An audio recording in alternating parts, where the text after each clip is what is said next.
Pseudoscience, pseudo-history, and poorly understood esoteric information seems to fascinate many black folks, while we can't really have discussions around concrete history and political ideas. So some of the anti-intellectual conversations, in my opinion, that I'm hearing from many black people online are arguments such as the fact that the slave trade did not exist, that ships could not get over the ocean in that time period.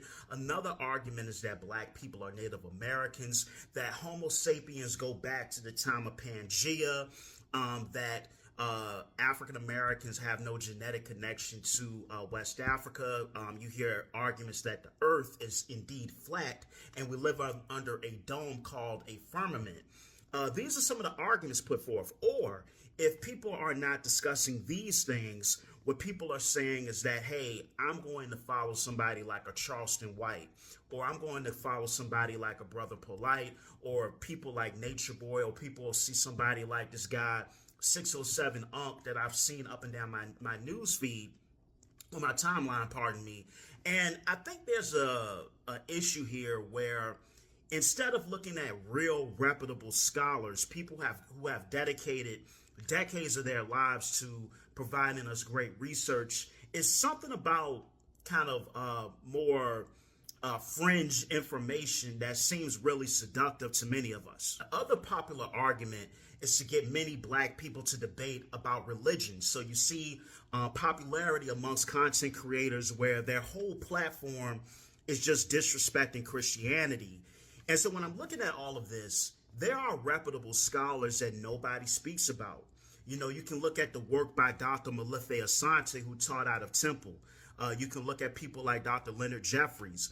You can look at non-black scholars, you know, people like Nancy Eisenberg. You can look at people like Basil Davison. You can look at people like Charles C. Mann, who wrote 1491 and 1493. So there's reputable information on topics such as Mesoamerican cultures, pre-Columbian societies, the history of Western Europe before the Romans came and would occupy Gaul and the British Isles. There's information about pre-colonial African societies in Western Africa that is not pseudoscientific, it's not some fringe radical conspiracy.